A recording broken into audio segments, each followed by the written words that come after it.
Hari ini Song Hyeon pergi ke rumah sakit untuk pemeriksaan. Dan terkejut saat diberitahu bahwa tubuhnya telah berubah dari beta menjadi omega.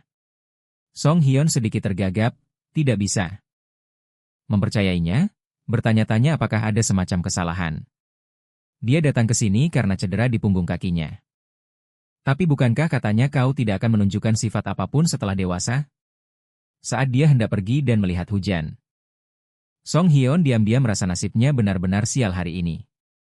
Sial itu satu hal, tapi tadi malam adiknya di rumah sakit mengalami kejang. Dalam perjalanan ke sini, hujan turun dan dia basah kuyup seperti tikus tenggelam.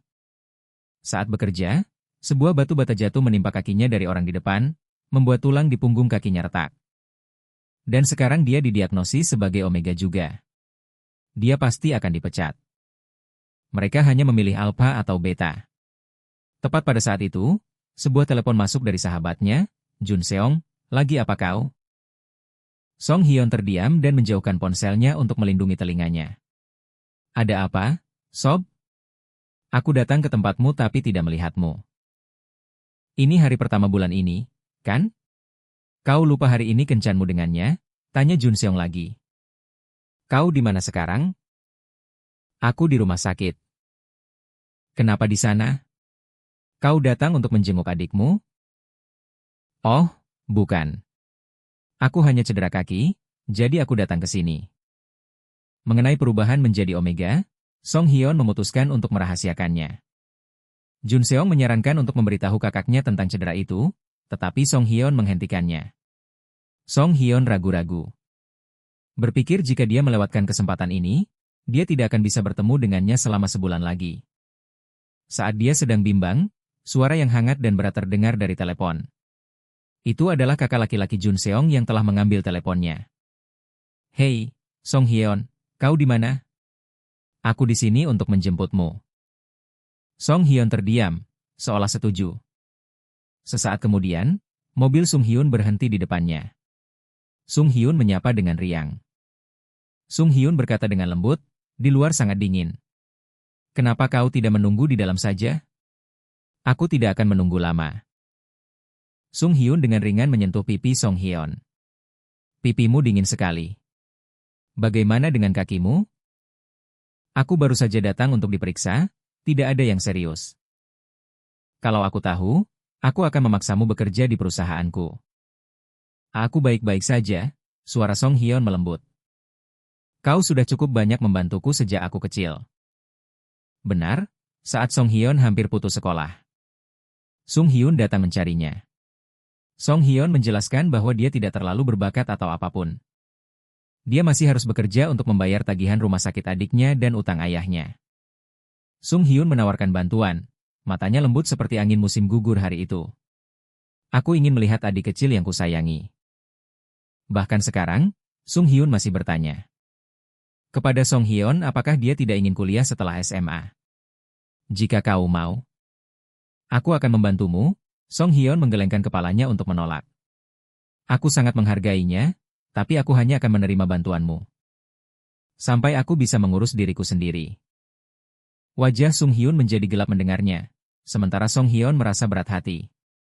Mungkin, dia tidak akan pernah bisa membalas kebaikan Sung Hyun seumur hidupnya, jadi dia tidak ingin merepotkannya lagi. Sung Hyun melihat keluar jendela, suaranya sedikit aneh, jika kita benar-benar keluarga, kau tidak akan ragu-ragu seperti ini. Hati Sung Hyun terasa sakit mendengar kata keluarga. Benar saja, dia hanya menganggapnya sebagai adik kecil, hanya sebatas keluarga. Tapi perasaan Sung Hyun padanya sama sekali tidak seperti itu. Sebaiknya dia tidak mengungkapkan perasaan itu. Atau waktu kebersamaan mereka yang sedikit pun akan hilang.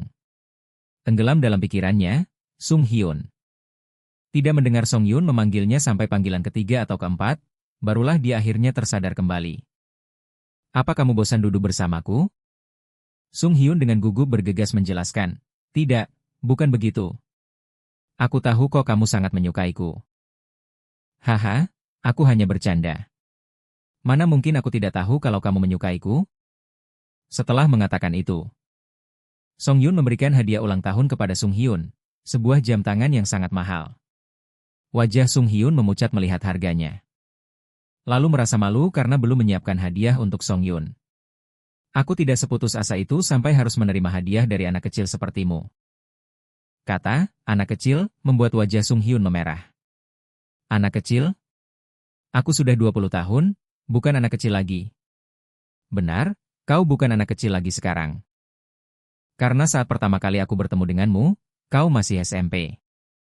Lalu Sung Hyun terlihat cemburu dan berkata bahwa untuk ulang tahun adiknya, Ingan bahkan secara pribadi menyiapkan seluruh jamuan makan. Sung Hyun berkeringat dingin. Sebenarnya, itu karena pengurus rumah tangga tiba-tiba libur hari itu, lalu Song Yun tersenyum sangat tampan. Dan menyarankan lain kali dia juga ingin memakan masakan yang dibuatkan Sung Hyun untuknya. Lalu Sung Hyun sedikit panik, mengatakan kalau masakannya tidak istimewa. Kemudian, Song Yun juga bertanya apakah ada sesuatu yang istimewa dalam kehidupan Sung Hyun. Akhir-akhir ini, Sung Hyun memang sedikit pendiam. Ada banyak hal yang terjadi, dia baru saja menjadi seorang Omega. Dan akan dipecat, lalu utang-utangnya seakan tidak ada habisnya. Dia merasa sangat lelah. Meski begitu, dia tetap memaksakan senyum dan berkata tidak apa-apa. Song Yun terlihat sedih. Sejak dewasa, dia mulai menjaga jarak dariku.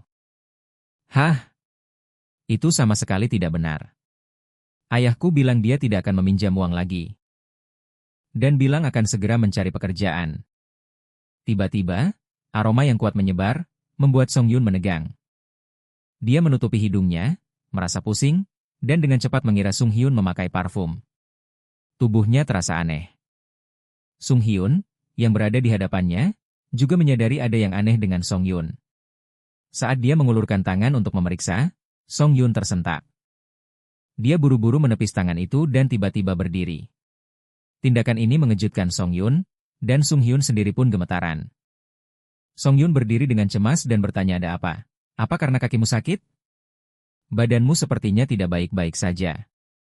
Tanpa membiarkan Song Yun bicara lebih banyak, Sung Hyun menunduk meminta maaf dan berkata dia harus segera pergi. Lalu, Sung Hyun berbalik dan pergi dengan gemetar dan pusing, meninggalkan Song Yun yang berdiri terpaku di belakangnya, dengan tatapan mata yang semakin dalam. Kebetulan sekali. Sepertinya dia terkejut oleh feromonnya sendiri. Sesampainya di rumah, Sung Hyun segera membungkus dirinya rapat-rapat dengan selimut. Tubuhnya gemetar hebat. Bagian bawahnya juga basah, jadi Sung Hyun harus menggunakan kelima jarinya sendiri untuk menenangkan dirinya. Ini pertama kalinya dia mengalami hal seperti ini. Dia takut sekaligus bingung, tidak tahu harus berbuat apa. Satu-satunya orang yang terpikirkan olehnya saat itu adalah Song Yun. Dia membayangkan Song Yun membantunya. Di saat yang sama, Song Yun samar-samar teringat kata-kata dokter, meskipun dia tipe resesif, saat pertama kali dinyatakan sebagai seorang Omega. Mengendalikan feromon lebih sulit dari biasanya. Rasanya tidak nyaman sekali. Lalu dia melihat cairan itu keluar. Apa dia benar-benar sudah menjadi Omega? Beberapa hari kemudian, kondisi Song Hyun membaik. Dia pikir setelah kakinya sembuh, semuanya akan baik-baik saja, tapi ternyata tidak. Baru kemarin, ayahnya pulang dalam keadaan mabuk dan menanyakan kemana semua uangnya pergi. Hun marah sekaligus tidak berdaya, menyuruhnya untuk tidak membayar biaya rumah sakit Jo. Tapi pria itu tidak menunjukkan rasa malu atau penyesalan atas utang judinya. Malah, dia bilang kalau tidak ada uang, biarkan saja anaknya mati. Lalu Hyun dengan marah menanyainya, tapi dia dengan tenang mengunyah makanan dan minum. Sambil berkata, karena dia wali yang sah, makanya dia melakukannya. Berikan uang pada ayahmu atau biarkan adikmu mati. Pilih salah satu. Kalau dipikir-pikir lagi, ini konyol. Dia baru kembali selama 3 bulan dan sudah mengatakan omong kosong seperti itu. Pergantian adegan. Songan sekarang sudah tiba di rumah Jun.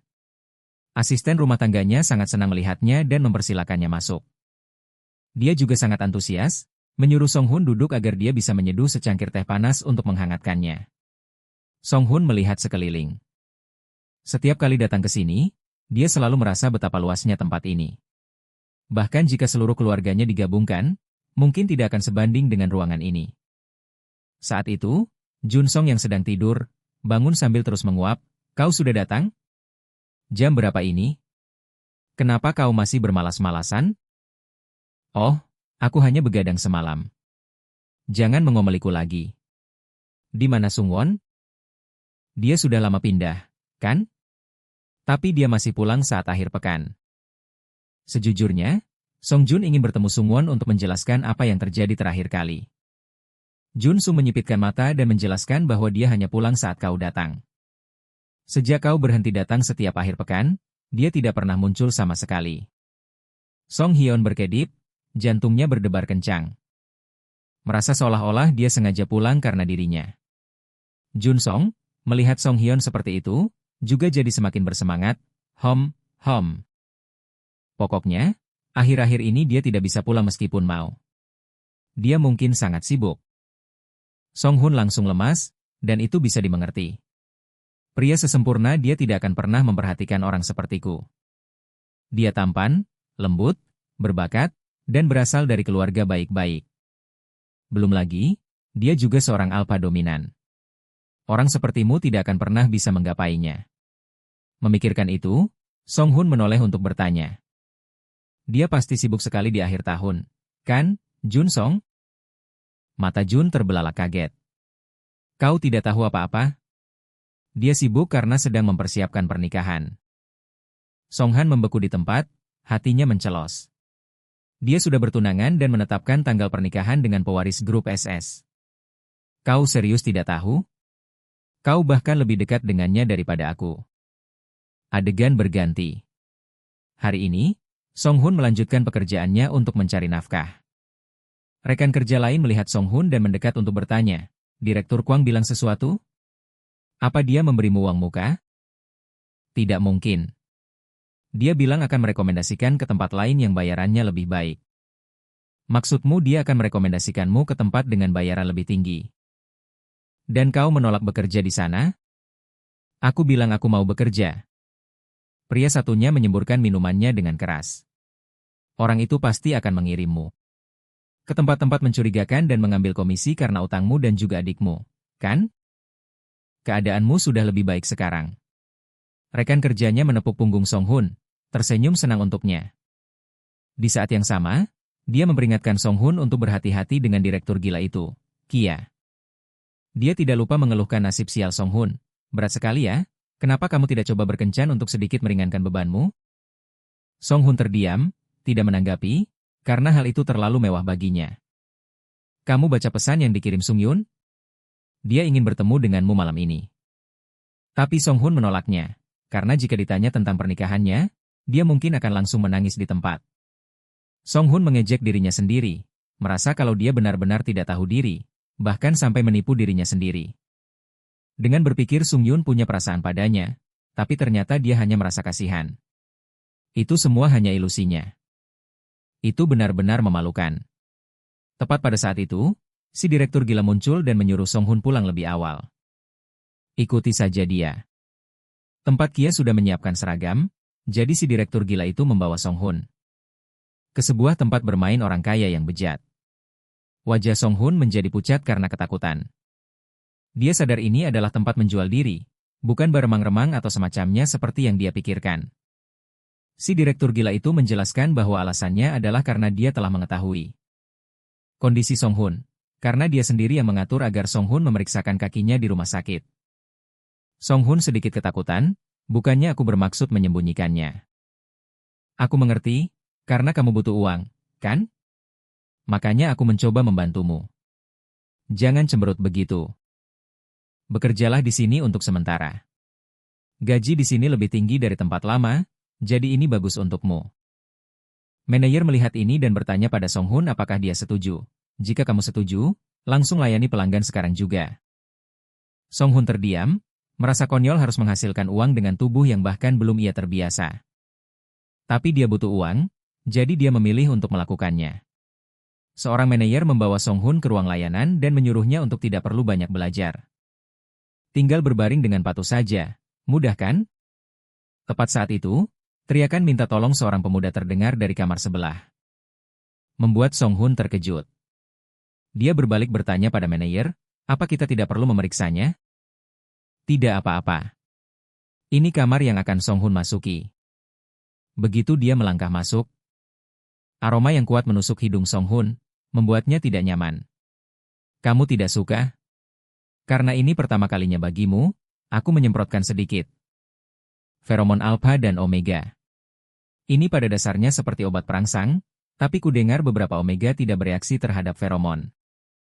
Sepertinya Song Hun adalah salah satunya, jadi hari ini mungkin akan sedikit sulit. Sambil mengatakan ini, dia memberikan sehelai kain hitam pada Song Hun dan menyuruhnya untuk menutup matanya. Karena pelanggan tidak suka melihat mata. Tepat saat Song Hun memakai penutup mata, manajer Kia tiba-tiba meraih tangannya. Lalu memborgol tangan Song Hun. Aku sudah beberapa kali dikomplain karena beberapa orang melepas penutup mata mereka sendiri. Song Hun marah, tapi berusaha tetap tenang dan bernegosiasi. Dia bahkan berjanji akan meminta maaf kepada pelanggan dan menyelesaikan semuanya, tapi manajer Kia sudah menghilang. Hanya Song Hyun yang tersisa dalam keheningan yang memancing amarah. Song Hyun sangat ketakutan. Apa dia benar-benar akan menjual dirinya? Aku tidak suka ini, kalau kau tidak mau melakukannya, pergi saja dari sini. Tiba-tiba sebuah pintu terbuka, membuat jantung Song Hun berdebar kencang. Dengan tegang, dia bertanya pada manajer dengan gugup, tapi sebuah geraman pelan bergema. Membuat bulu kuduk Song Hun merinding. Itu bukan manajer, dan jika Song Hun membuka matanya sekarang, dia akan terkejut saat menyadari orang itu adalah Song Wong. Dia sangat marah karena tindakan Song Hun yang menjual dirinya. Tanpa ampun, dia mendorong Song Hun hingga jatuh, lalu tanpa ragu-ragu, dia maju. Menggunakan kata-kata kasar yang melampiaskan amarahnya pada Song Hun, dan aura orang itu terpancar keluar, membuat Song Hun merasa anehnya familiar. Dan bahkan nyaman, sama seperti dulu. Song Hun menertawakan dirinya sendiri, air mata mengalir deras, namun dia masih memikirkan orang itu. Dia bukan orang yang akan berada di tempat kotor seperti ini. Satu panggilan, Kak, dari Song Hun sepertinya. Semakin memprovokasi Song Hun.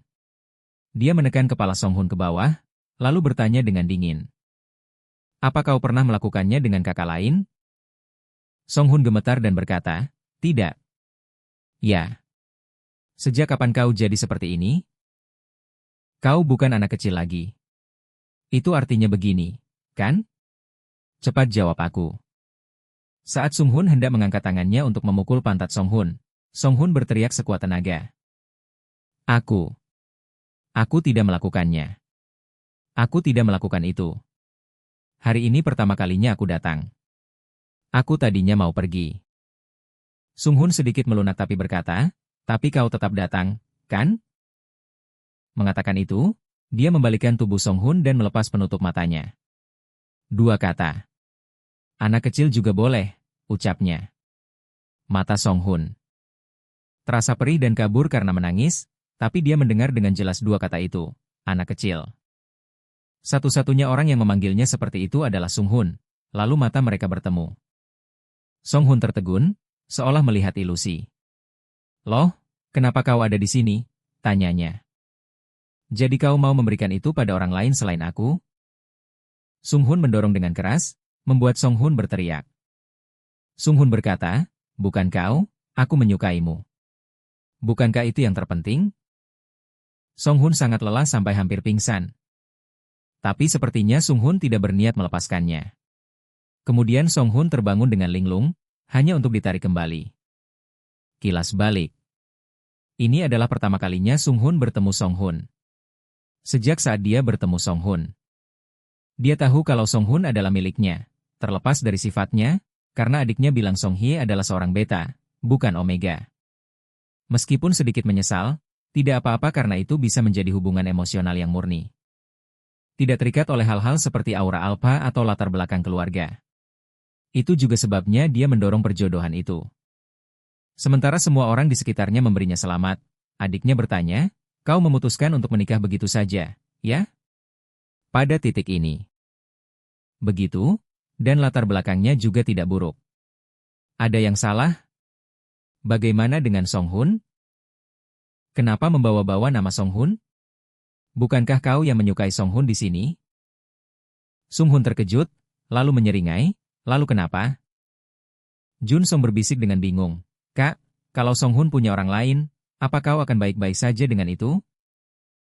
Kenapa Song Hun harus punya orang lain?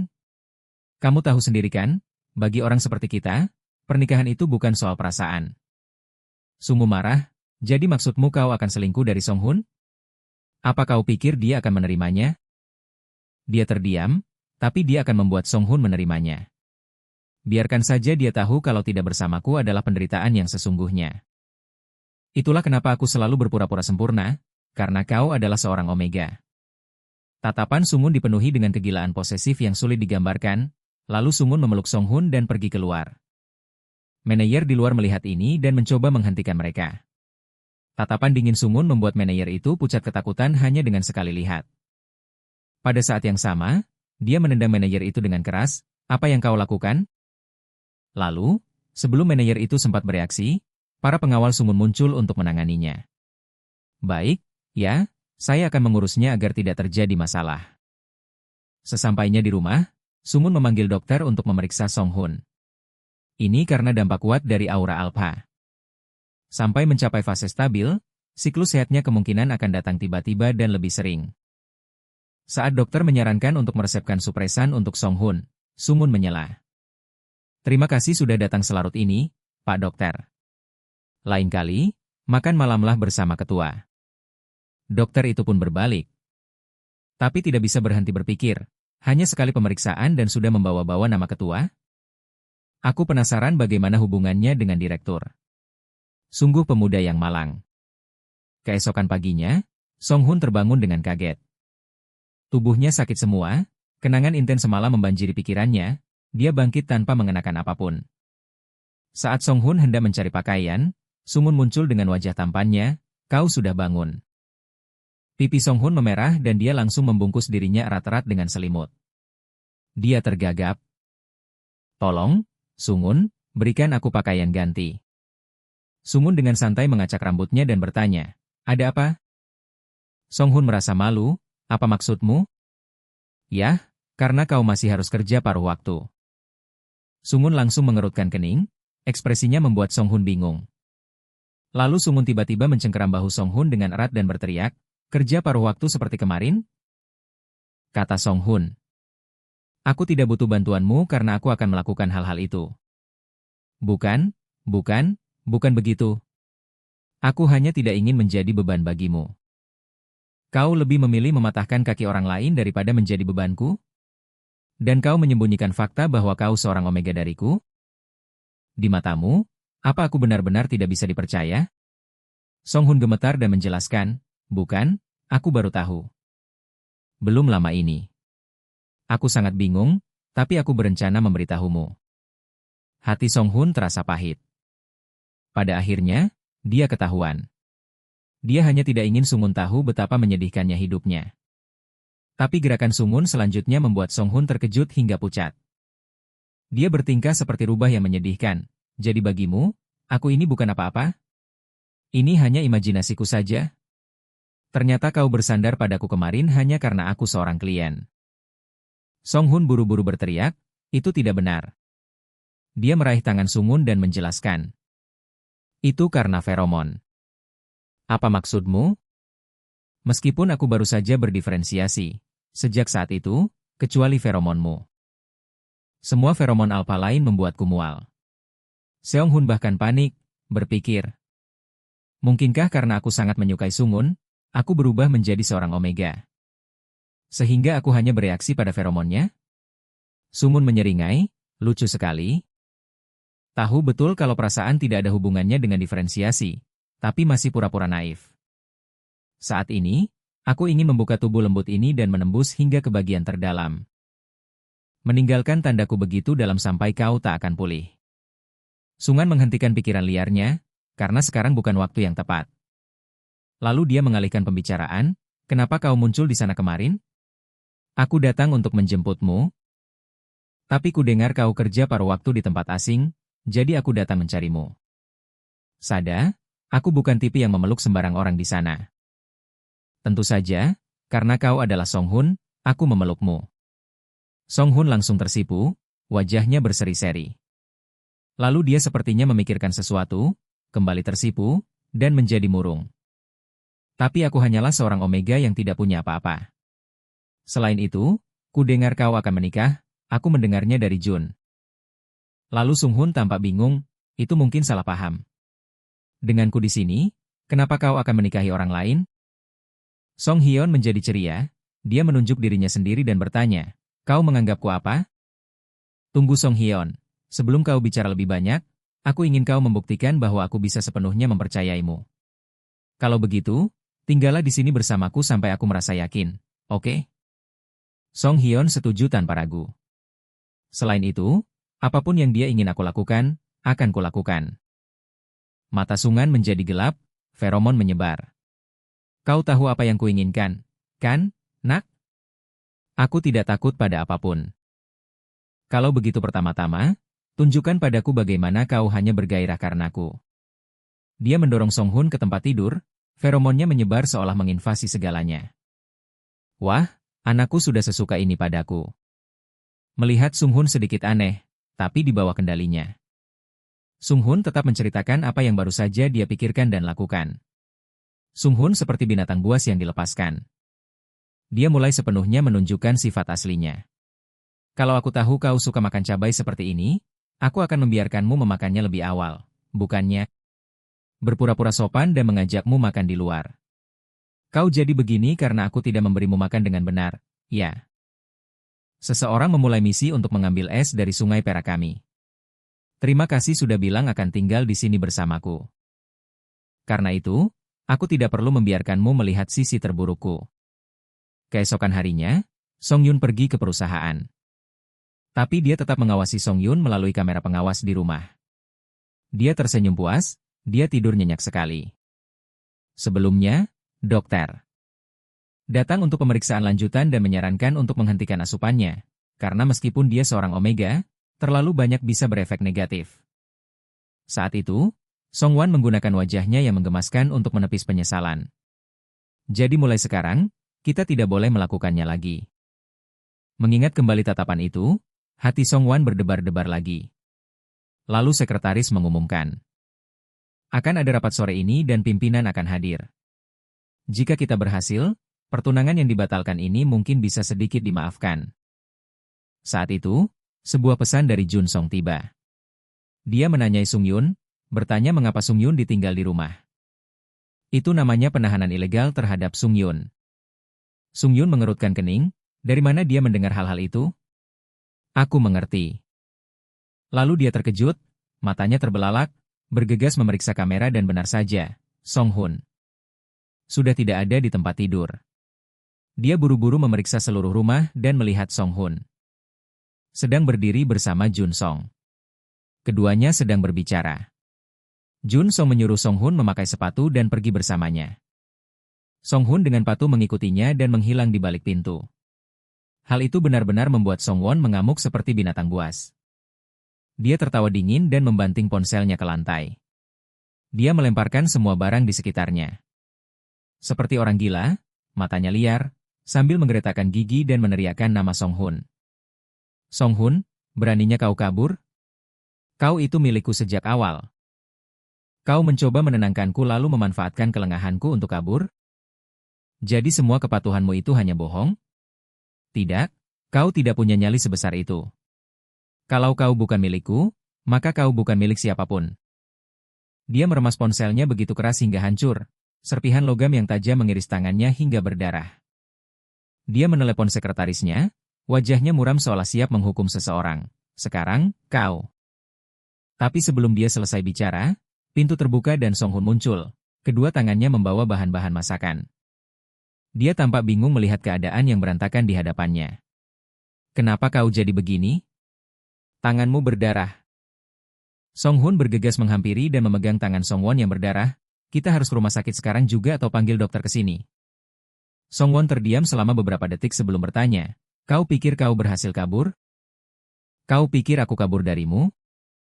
Wajah Song Hun membeku, padahal sebelumnya Jun Song memang berencana membawanya pergi. Tapi Song Hun memberitahunya kalau dia ingin tinggal. Hal itu membuat Jun Song sangat marah. Sudahlah, Jun Song, maafkan aku. Aku suka Song Won. Siapa bilang aku menyuruhmu pergi? Ini bukan karena aku merendahkanmu karena kau miskin. Tapi karena aku jelas-jelas melihat kakakku memaksamu dan mengurungmu. Aku ingin menyelamatkanmu dengan tanganku sendiri.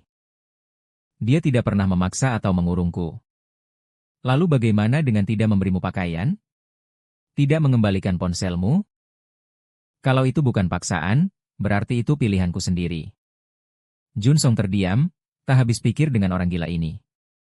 Jadi sekarang Song Hun tersenyum pada Song Won dan berkata, aku tidak kabur, aku sudah kembali. Jujur saja, Song Won mengira Song Hun tidak mau berada di sini. Kalau setelah melihat sifat aslinya, Song Hun akan mulai membencinya, dan akhirnya tidak tahan lagi lalu kabur. Itu tidak benar. Aku tidak akan pernah bisa membencimu. Song Hun tersenyum cerah, seolah meredakan ketegangan. Melihat Song Hun seperti itu, Song Won pun tenang. Dia bertanya kenapa Song Hun pergi keluar.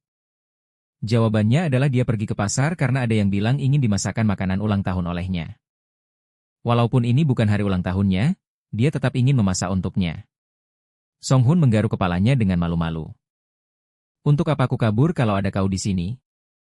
Hati Song Won terasa seperti dihantam keras. Dia mencoba menahan perasaannya sambil meraih tangan Song Hun. Apa kau sadar kalau kau baru saja melewatkan kesempatan untuk kabur selamanya? Song Hun memeluk Song Won dan berkata, aku tidak peduli. Song Won tersenyum dingin. Andai saja kau tahu sudah berapa lama dia menginginkanmu. Mungkin kau tidak akan berani menjawab seperti itu. Lalu Song Won mendorong Song Hun ke sofa. Dan energi sihirnya mulai terpancar, membuat Song Hun gugup. Maaf, tapi aku sedang terburu-buru, oke? Wajah Song Hun memerah. Dia sedikit malu. Kalau denganku, selalu tidak apa-apa. Kau hebat sekali, sayang. Aku ingin memilikimu sekarang juga. Setelah itu, Song Won tak melepaskan Song Hun. Sampai tengah malam, berkali-kali. Song Won bahkan menggoda Song Hun untuk memiliki anak dengannya. Padahal dia berencana menunggu sedikit lebih lama, sampai semuanya sempurna, sebelum mengatakan apapun. Tapi Song Hun terlalu menggemaskan, dia tidak bisa menahan diri. Aku mencintaimu, Song Hun. Sebuah pengakuan yang mengejutkan. Song Hun menutupi wajahnya dengan tangan, terisak, lalu melepaskan tangannya dan menjawab, aku juga, aku mencintaimu. Song Won merasa puas, meskipun dia tahu Song Hun tidak akan pernah tahu bahwa cinta yang baru saja dia ungkapkan berasal dari hasrat gelap. Keinginan agar Song Hun tidak akan pernah meninggalkannya. Keesokan harinya, Song Hun terbangun dengan linglung dan mendapati Song Won sudah selesai bersiap-siap. Dia mengelus rambut Song Hun dan menyuruhnya untuk tidur lagi. Song Hun merengek, ingin sarapan bersama Song Won, dan Song Won menatap Song Hun dengan penuh kepuasan. Dia suka melihat tanda-tanda di tubuh Song Hun yang dia tinggalkan. Sepulang kerja hari ini, kau bisa makan malam denganku. Ngomong-ngomong, bolehkah aku pergi keluar sebentar hari ini? Aku akan menyiapkan makan malam. Song Won ragu-ragu tetapi tetap setuju. Dia bilang akan memanggil sopir untuk menjemput Song Hun, tetapi Song Hun menolak, mengatakan dia hanya akan pergi ke supermarket terdekat. Kemudian, Song Hun juga membicarakan tentang pembatalan pertunangan. Terakhir kali, meskipun sudah dibatalkan secara resmi, dia memutuskan untuk menunda pengumuman resminya untuk sementara waktu. Tiba-tiba Song Won meraih tangan Song Hun, khawatir, dan bertanya, apa kau masih akan menemui orang itu? Karena ada beberapa hal yang tidak bisa dibicarakan lewat telepon. Dan setelah ini, tidak akan ada kesempatan untuk bertemu lagi. Kalau begitu, aku akan menemuimu malam ini. Song Hun mengatupkan bibirnya karena selain Song Won, tidak ada orang lain yang perlu dia temui. Dia sudah hampir memutuskan semua hubungannya. Meskipun dia tahu itu terkait pekerjaan, dia tetap merasa sedikit sedih. Adegan berganti, karena supermarket di dekat rumahnya tutup, jadi dia harus berjalan jauh ke supermarket. Di dekat perusahaan Song Won. Dia membayangkan pertemuan romantis yang tak terduga di antara mereka berdua. Meskipun mungkin tidak akan terjadi. Tapi berjalan-jalan sebentar terasa menyenangkan, dan cuacanya juga bagus. Dia tidak akan mengkhawatirkan pertunangan Song Won lagi. Song Won juga bilang dia tidak akan bertemu orang itu lagi, dan Song Hun mempercayainya. Tapi tiba-tiba, sosok Song Won di sebuah kedai kopi di dekatnya menarik perhatian Song Hun. Dia sedang duduk bersama mantan tunangannya, dan mereka mengobrol dengan gembira.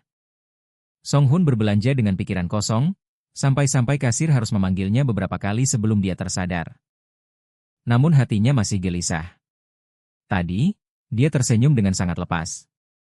Memang, dia lebih cocok dengan seseorang yang lembut dan lebih pantas untuknya. Sekarang, apa yang kau pikirkan, Song Hun? Bukankah dia bilang dia mencintaimu? Berhentilah berpikir berlebihan, tanyakan saja padanya nanti. Saat Song Han menyeberang jalan ketika lampu hijau, tiba-tiba sebuah mobil melaju kencang dan membunyikan klakson dengan keras ke arah seseorang. Tadi, dia bertanya ada apa karena pertunangannya sudah dibatalkan. Gadis itu memberinya setumpuk kertas dan berkata, aku membatalkan pertunangannya diam-diam. Jadi aku juga harus mendapatkan apa yang pantas kudapatkan.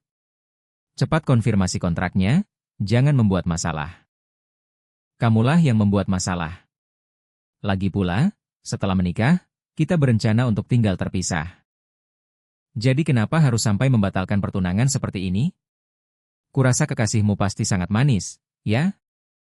Mengingat Song Hun, Sung Won tersenyum lembut, membuat gadis itu merinding. Ketika Sung Won selesai menandatangani, gadis itu sedikit terkejut karena dia benar-benar menandatanganinya, jadi dia serius. Sementara itu, Sung Won sedang melacak lokasi Song Hun di GPS. Dia bahkan berpikir GPS-nya rusak. Kenapa Song Hun ada di rumah sakit jam segini?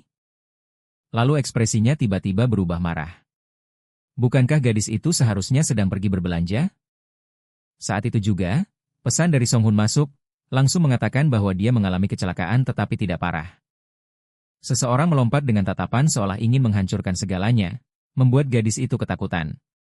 Sedangkan Song Hun, setelah mengirim pesan, dia tidak bisa tidak merenungkan nasib sialnya. Sangat sial sampai-sampai lukanya berada tepat di tempat dia pernah terluka sebelumnya. Tapi sebenarnya itu hanya keseleo ringan, tidak separah ini, tetapi orang yang menabraknya menjelaskan bahwa dia sedang dalam masa heat. Dan bergegas ke rumah sakit. Setelah itu, Song Hun juga pergi ke rumah sakit dan menemaninya sebentar. Setelah infusnya selesai, Song Hun hendak memanggil perawat. Ketika Sung Won tiba-tiba muncul dengan ekspresi marah, lalu mulai gemetar seluruh tubuh saat melihat Song Hun. Bukankah ini sudah lewat jam pulangmu? Kakimu. Kakimu? Song Hun menjelaskan kepada Sung Won bagaimana dia bisa tertusuk. Tapi Sung Won berteriak, kenapa? Kenapa kamu tidak langsung meneleponku? Bagaimana bisa kamu membiarkanku tahu kamu dirawat di rumah sakit selarut ini? Menyadari Sung Won sangat marah, Song Hun menggaruk kepalanya dan menjelaskan. Pikiranku sedang kacau untuk mengirim pesan saat itu, lagi pula lukanya tidak parah. Sung Won memotong dengan keras, meski begitu, kamu seharusnya langsung meneleponku. Bagaimana mungkin ini tidak parah? Kalau saja dari awal kamu mendengarkanku. Dan membiarkan sopir mengantarmu, semua ini tidak akan terjadi. Kamu keras kepala sekali sampai setelah dimarahi berkali-kali, semua perasaan sakit hati, benci, dan takut ditinggalkan ini meluap begitu saja. Kenapa selalu aku yang harus menuruti perkataanmu dan melaporkan setiap hal kecil padamu? Kamu juga pergi menemui orang itu, kan? Sung Won terkejut, seolah-olah titik lemahnya tersentuh. Song Hun patah hati dan menangis. Dia sudah jelas-jelas memberitahunya bahwa dia tidak akan menemuinya lagi. Sung Won terpaku melihat Song Hun menangis. Dia ingin menghapus air mata Song Hun, tetapi Song Hun mendorongnya tanpa ampun. Seharusnya kamu yang lebih dulu memberitahuku jika terjadi sesuatu seperti ini, itu yang terpenting bagiku. Seong Hun meraih tangan Seong Han dan berteriak, dengarkan aku sebentar. Seong Han meronta, menyebabkan Seong Hun meremasnya lebih keras, tidak sengaja mengenai bekas infus. Seong Han menjerit kesakitan. Wajah Seong Hun memucat dan dia gemetar. Yang terburuk dari semuanya, dia mencium feromon alfa lain di tubuh Seong Han. Apa? Kenapa ada aroma feromon dari alfa lain? Ah, orang yang menabrakmu waktu itu sedang dalam masa heat? Tapi Seong Hun sama sekali tidak baik-baik saja. Tubuhnya bergetar hebat dan bahkan suaranya ikut bergetar. Kamu bersama alfa lain selama masa heatnya? Aku tidak sengaja. Pikiran Seong Hun pusing, apa itu benar-benar tidak disengaja? Kalau dipikir-pikir, aneh sekali dia bersikeras keluar dengan alasan menyiapkan makan malam. Tidak langsung memberitahunya saat terluka, dan juga wajah penuh air mata itu. Mungkin Seong Han sudah tidak punya perasaan padaku sejak awal, kan? Bagaimana mungkin kamu bisa mengerti perasaanku? Meski tahu ini, wajah Seong Hun terus memburuk. Seong Han khawatir dan ingin memanggilkan dokter untuknya. Seong Hun menundukkan kepalanya dan berkata dengan suara serak bahwa dia ingin pulang. Kamu akan baik-baik saja begitu sampai di rumah. Dan begitu dia melangkah masuk, Seong Hun langsung menindih Seong Han dan menelanjanginya. Dia menciumi pergelangan kaki Seong Han yang terluka sambil berpikir gila. Haruskah kupatahkan saja pergelangan kaki ini agar dia tidak bisa melakukan apapun tanpa bantuanku? Dia menggigit pergelangan kaki Seong Han, menyebabkannya sedikit berdarah. Seong Han berusaha keras untuk tidak berteriak. Melihat ini, ekspresi Seong Hun menjadi semakin buruk. Aku baru saja menyakitimu, bagaimana bisa kamu menerima ini juga? Apa kamu mencoba membuatku lengah lalu kabur lagi? Seong Han menenangkannya, tidak apa-apa. Kamu boleh melakukan apapun yang kamu mau karena kita adalah sepasang kekasih. Mata Seong Hun terbelalak, hatinya merasa tenang. Benar, kita adalah sepasang kekasih. Dia tiba-tiba terkekeh. Kita sepasang kekasih. Kalau kamu tidak mau, aku tidak akan bertemu dengan mantan tunanganku lagi. Dia hanya tiba-tiba menuntut kompensasi atas pembatalan pertunangan, karena itulah aku menemuinya. Seong Han dengan malu-malu menjelaskan bahwa dia tidak melarangnya. Hanya saja tolong beritahu aku agar aku tidak cemburu.